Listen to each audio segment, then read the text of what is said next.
Prosseguindo no curso de História de Israel, estamos falando de Herodes e das construções, das edificações. Vamos falar agora do anfiteatro, erguido na cidade de Cesareia, que tinha espaço para 3.500 espectadores. Eu não sei se vocês já viram aqueles teatros gregos construídos, né, num formato que os especialistas dizem hoje. Eu coloquei uma imagem aí, esse formato que os gregos encontraram, esse formato é especial, tá bom, para a propagação do som. Então a pessoa falava ali, mesmo sendo bem alto, pessoas distantes, quem estava na última posição, ele conseguia ouvir bem, porque tinha uma acústica muito boa, tá bom? Então, isso eram construções gregas, romanas. Romanos também utilizavam esses teatros, né?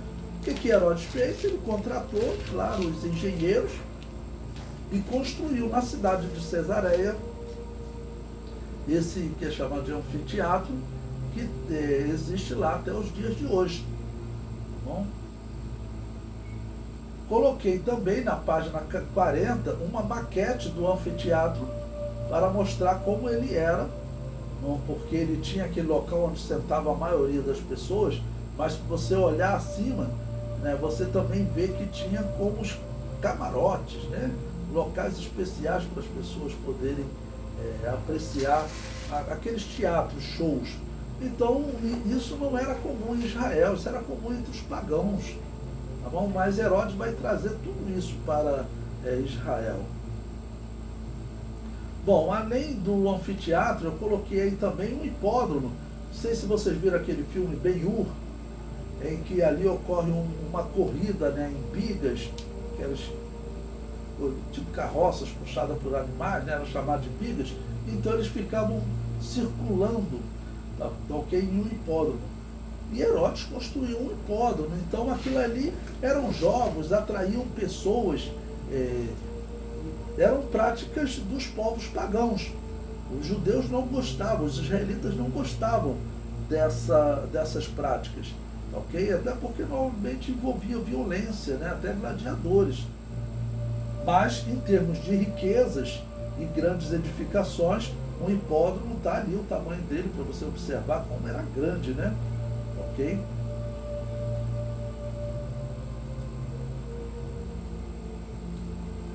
Bom, coloquei aí também o número 4, a perseguição ao menino Jesus. Bom, o que o Novo Testamento agora vai relatar que Herodes vai fazer em relação a Jesus? Bom, então você vê que agora nós vamos entrar no Novo Testamento, né? Então, o que vai acontecer no Novo Testamento, havia um homem ali que a intenção dele era ser o Messias de Israel. Será que o inimigo, Satanás, sabia da profecia de Daniel? Olha, muito provavelmente, até porque Ezequiel profetizou lá no capítulo 28 que ele era mais sábio que Daniel e que nada poderia, vamos dizer, ocultar ele. Ele era um grande intérprete, né, Satanás. E Daniel foi tão claro em dizer, desde a ordem para reconstruir Jerusalém, segundo a história, no ano 455 da era cristã. Se você contar 69 semanas, 483 anos, Satanás sabia que estava chegando a hora do Messias vir ao mundo pela profecia. Isso era bem claro. Daniel falou o ano que ele morreria.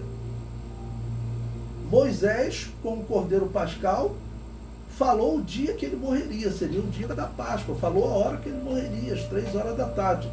Quem lia as Escrituras saberia o dia e a hora da morte de Jesus, porque tinha que ser numa Páscoa, tinha que ser na hora nona, às 3 horas da tarde, tinha que ser em um ano específico, 483 anos depois da ordem para reconstruir Jerusalém, e em um mês específico, que era o mês de Nissan.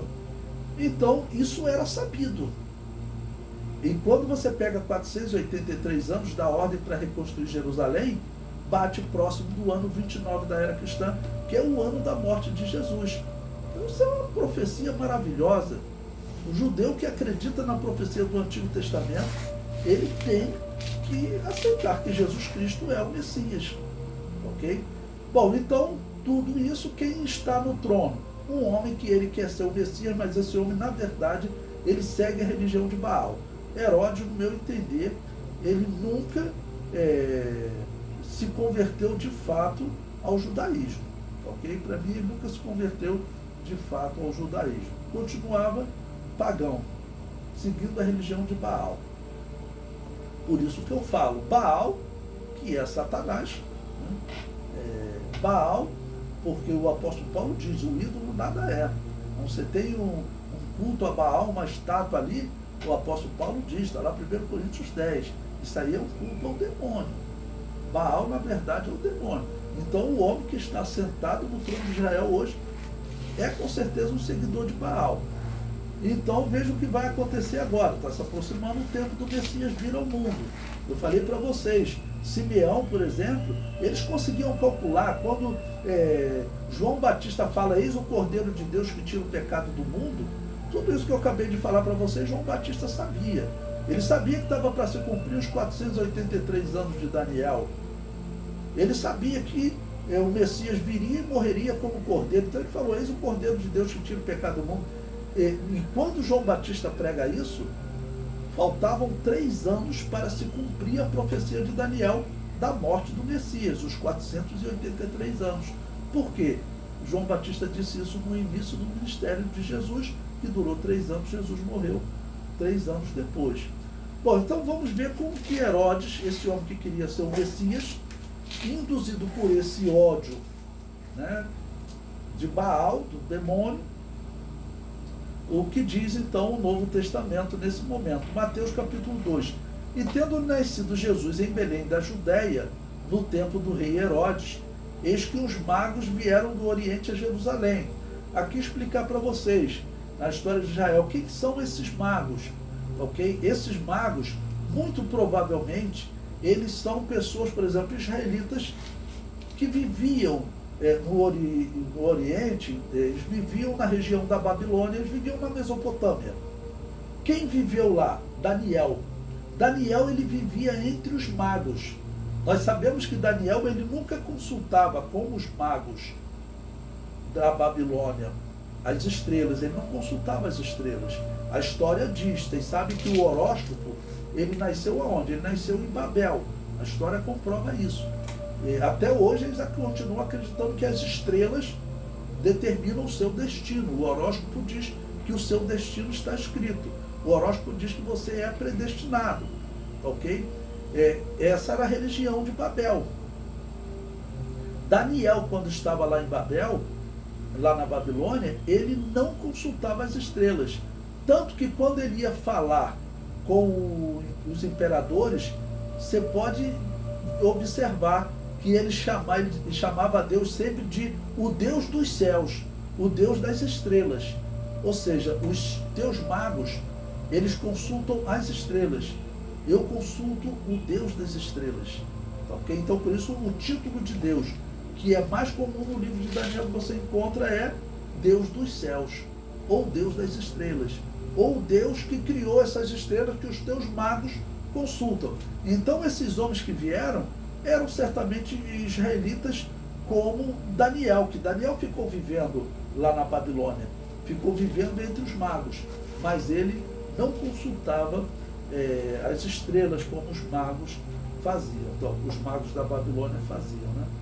O versículo 2, e perguntaram, onde está aquele que é nascido dos judeus?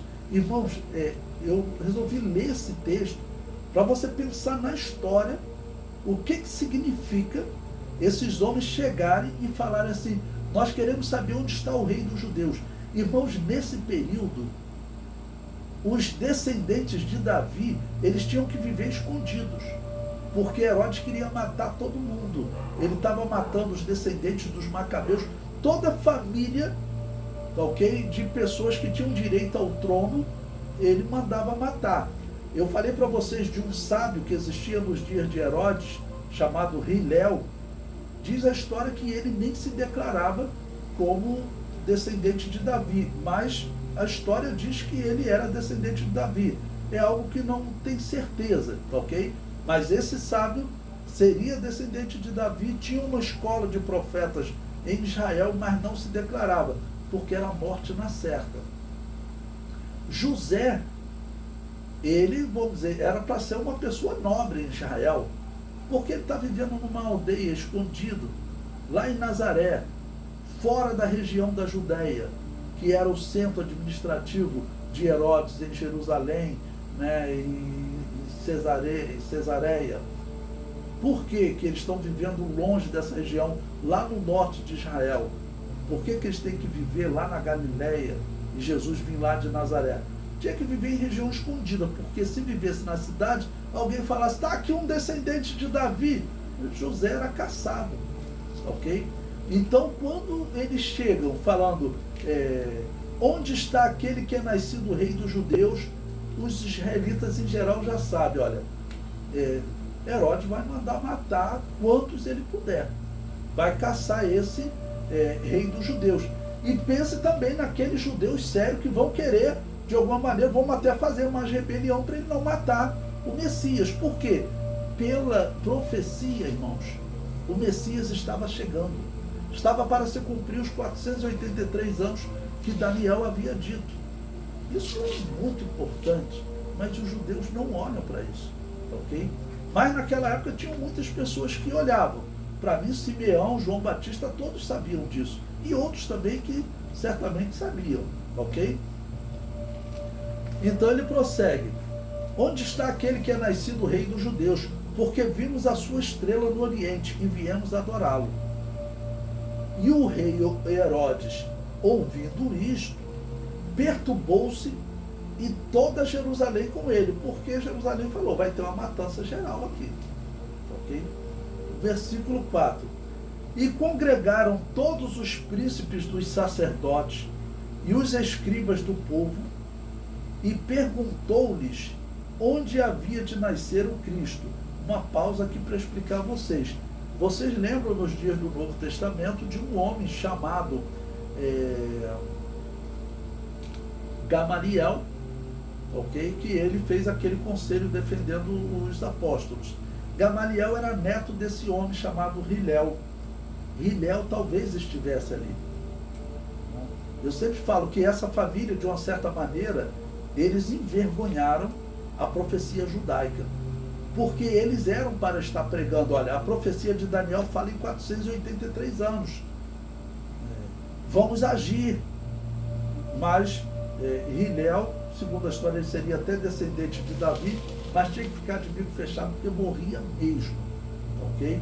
E também Gamaliel, ele era para ter falado, olha, esse ano, vocês estão perseguindo os seguidores desse homem, esse ano era o ano da profecia de Daniel, os 483 anos, as 69 semanas. Está se cumprindo agora, então ele não falou isso, ele fez um discurso bonito de paz, mas em nenhum momento ele fala da profecia. Ou seja, parece que eles estavam igual nos dias atuais. Como é que estão a análise das profecias? Por exemplo, a Assembleia de Deus, ela sempre disse que a Igreja Católica era a Babilônia Apocalíptica, e pela história nós vemos, ser a Babilônia Apocalíptica significa ter adotado a religião de Roma, que era a religião de Babel, a religião da Babilônia. E hoje você vê pastores da Assembleia de Deus indo lá no Vaticano chamando o Papa de Sua Santidade, e nós sabemos que eles estão em aliança com a Igreja Católica. Então o momento que nós estamos vivendo é parecido com esse momento aqui. Herodes parece o anticristo. Os líderes religiosos estão abraçando o paganismo. É exatamente o que está acontecendo nos nossos dias, porque, lembre-se, abraçar a Igreja Católica, qual será o teu fim se você se tornar um católico, um irmão dos católicos? No dia de finados você vai estar lá no cemitério adorando os mortos. Então a mistura que estava acontecendo nos dias de Herodes parece a mistura que é profetizado nos dias que antecedem a vinda do anticristo. E essa mistura está acontecendo nesses dias. O versículo 5. Desculpa. Versículo 5. E eles lhe disseram, em Belém da Judéia, porque assim está escrito pelo profeta. Ou seja, O Herodes quer saber aonde que nasce esse rei pela profecia. No versículo 6, ele relata a profecia: em tu, Belém, terra de Judá, de modo nenhum és a menor entre as capitais de Judá, porque de ti sairá o guia que há de apacentar o meu povo de Israel. Ou seja, o guia, que nesse caso, quem é? É o Messias. O mesmo cara que tinha sido profetizado por Ageu, por Daniel. O versículo 7, então Herodes, chamando secretamente os magos, inquiriu exatamente deles acerca do tempo em que a estrela lhes aparecera. Tudo indica que isso aqui, os magos tenham dito para ele que teria aparecido há 2 anos, porque Herodes vai mandar matar os meninos de 2 anos para baixo. Ok? Então provavelmente seria esse tempo que os magos teriam falado para ele. O versículo 8. E enviando-os a Belém, disse: ide e perguntai diligentemente pelo menino, e quando o achardes, participai-no, para que também eu vá e o adore. Olha como é importante a história de Israel. Nós estamos tendo um entendimento do Novo Testamento, nós estamos tendo um entendimento da vida dos sacerdotes, de como eles eram pressionados pelos reis, né, no caso de Herodes, e depois, durante o ministério de Jesus, são os filhos de Herodes. Nós estamos entendendo por que os sacerdotes estavam tão corrompidos, porque era Herodes que botava o sumo sacerdote. E no mundo político, ele coloca quem lhe agrada. E é claro que a pessoa que agradava Herodes, com certeza não agradava a Deus, né? Bom, coloquei aí também o versículo 16 de Mateus 18, que diz: então Herodes, vendo que tinha sido iludido pelos magos, irritou-se muito e mandou matar todos os meninos que havia em Belém e em todos os seus contornos, de 2 anos para baixo, segundo o tempo que diligentemente inquirira dos magos. Então se cumpriu o que foi dito pelo profeta Jeremias, que diz: em Ramá se ouviu uma voz, lamentação, choro e grande pranto. Era Raquel chorando os seus filhos e não querendo ser consolada, porque já não existiam. Ok? Então Herodes, ele fez essa maldade. Eu coloquei aí uma ilustração de um quadro de 1634 que é chamado Massacre dos Inocentes, né? É uma mãe ali ajoelhada tentando impedir um soldado de executar a ordem do rei. O soldado, quando vinha, ele executava, né? O comentário prossegue: nenhuma outra fonte histórica relata a morte destes inocentes na cidade de Belém. Joséfo não falou do assunto, o que se explica pela pequena expressão da cidade de Belém. A cidade de Belém era uma vila bem pequena, ok? Mas foram encontradas lá, recentemente a arqueologia encontrou muitas ossadas, né, de crianças. E aí ficou uma evidência dessa época, tá bom? Então, se você procurar as ossadas de crianças encontradas pela arqueologia, você vai encontrar, né? Ok? Bom, o item 5 do material didático, ele vai chegar na morte de Herodes. Ok? Já são 9h52, vamos deixar agora para a próxima aula.